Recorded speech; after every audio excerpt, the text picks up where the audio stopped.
Most people think that to command respect, you must first learn how to roar. They believe that presence is a performance, a loud, aggressive display of dominance designed to keep the world at bay. They are wrong. The most powerful person in any room is rarely the loudest. They are often the most still. They are the ones whose silence feels like a choice, not a lack of things to say. You know this feeling, don't you? Think back to a moment when you felt small. Perhaps it was a meeting, a dinner, or a simple conversation on a street corner. Remember the way your hands felt? Were they searching for something to hold? A phone? A glass? The hem of your coat? Remember your breath. It was shallow, wasn't it? Caught in the upper chambers of your chest, as if you were afraid that a deep exhale might take up too much space. Call the way you looked at the person across from you. You probably looked away first. Not because you were disrespectful, but because their gaze felt like a weight you weren't strong enough to carry. In that moment, you weren't just a person. You were a series of frantic signals. Your body was screaming, "I am not a threat, and please like me, and I hope I am doing this right," all at the exact same time.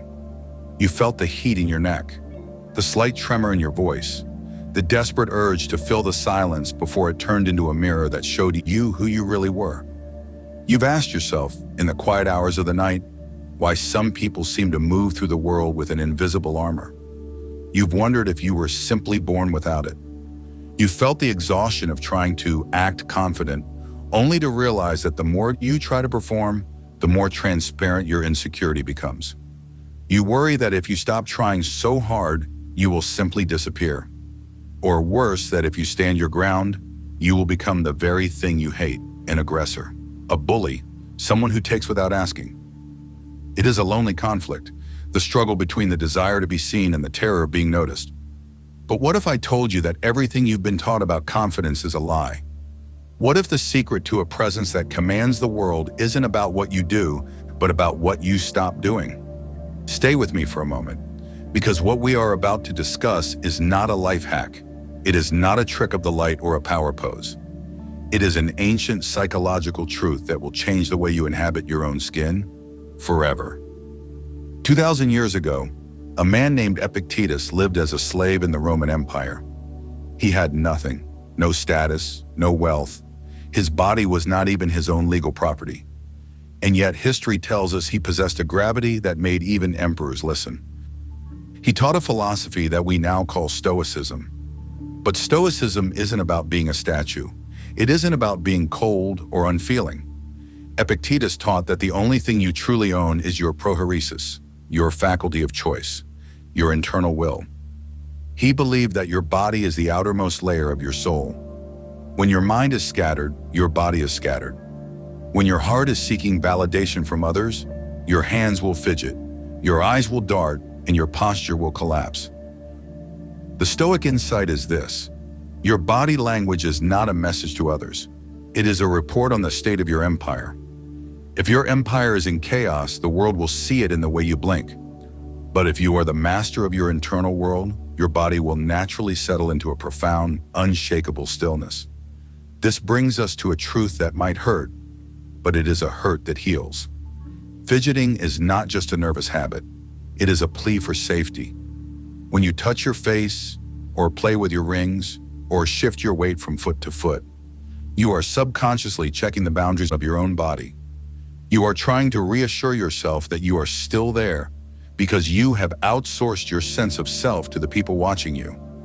You are waiting for their reaction to tell you if you are allowed to exist. This is why trying to have good body language always fails. You cannot perform stillness while your mind is a storm of, "What do they think of me?" True Stoic presence, the kind that commands respect without ever needing to raise a finger, comes from a counterintuitive psychological shift. It is the realization that you do not need the room to accept you because you have already accepted yourself. Think about the mountain. The mountain does not try to be tall. It does not look at the valley and hope the valley finds it impressive. It simply is. If the clouds cover it, it is a mountain. If the sun shines on it, it is a mountain. Stoic body language is mountain presence. It is the physical manifestation of the belief that your worth is non-negotiable. Now you might find yourself in a struggle. You might think, if I stop being the nice, accommodating person who smiles at everything and nods constantly, won't people think I'm arrogant? Won't I lose my kindness? This is the moral dilemma of the sensitive soul. You fear that strength is the enemy of goodness. You have spent your life being soft because you thought it was the only way to be good. But there is no virtue in being a doormat. A person who cannot say no is not being kind. They are being fearful. A person who cannot hold eye contact is not being humble. They are being hiding. The struggle you feel is the friction between your desire to be a good person and your soul's biological need for sovereignty. You can be soft and strong at the same time. In fact, the strongest thing in the world is water, precisely because it is soft, yet it never loses its nature, and it eventually carves through stone. It is time to accept a gentle responsibility. You have, perhaps unknowingly, invited people to overlook you, not because you are not worthy, but because you have been leaking your power through 1,000 small holes. Every time you over-explain a simple no, you are leaking. Every time you apologize for taking up space on a crowded train, you are leaking. Every time you break eye contact because the intimacy of being seen feels like a threat, you are leaking. This is not a reason for guilt, it is a reason for celebration. Because if you are the one who opened the valves, you are the only one who can close them. Wisdom begins the moment you realize that your body is the temple of your character. How do you treat a temple? You do not rush through its halls. You do not let every passerby scribble on the walls. You move with intention. When a Stoic enters a room, they do not look for a place to hide. They look for the center of their own gravity. They breathe into the belly, not the chest. They understand that the space between their words is just as important as the words themselves. When you speak, let there be a pause before you begin. Not a dramatic pause, but a breath. A breath that says, I am not reacting to you. I am responding from myself. When you look at someone, let your eyes be still. Not hard, not piercing, just still. Like you are looking at a horizon. When you move your hands, let them move with the slow grace of a heavy tide. This is the transformation. Awareness changes the chemistry of the room. When you stop fidgeting, your brain receives a signal. We are safe. We are the authority here. And when your brain believes it, the world has no choice but to follow suit. Respect is not something you demand. It is something you radiate. It is the byproduct of a person who has made peace with their own shadow. When you no longer need to prove your importance, you become the most important presence in the room. Not because you are better than others, but because you are the only one who isn't a prisoner to their opinions. This is the power of the inner citadel. You are more than your anxieties. You are more than the way your heart races when the silence goes on too long.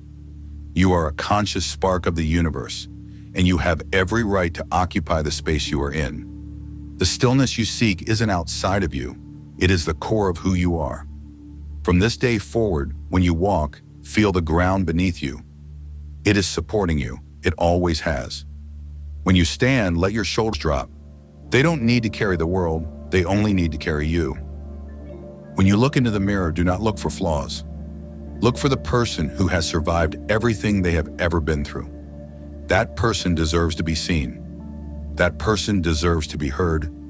That person is you, and you are enough. If this reflection resonated with you, I invite you to sit with it for a moment.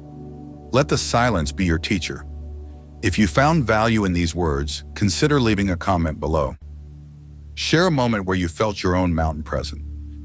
And if you wish to continue this journey into the depths of human nature and ancient wisdom, subscribe and stay a while. The path to strength is a long one, but you do not have to walk it alone. Peace be with you.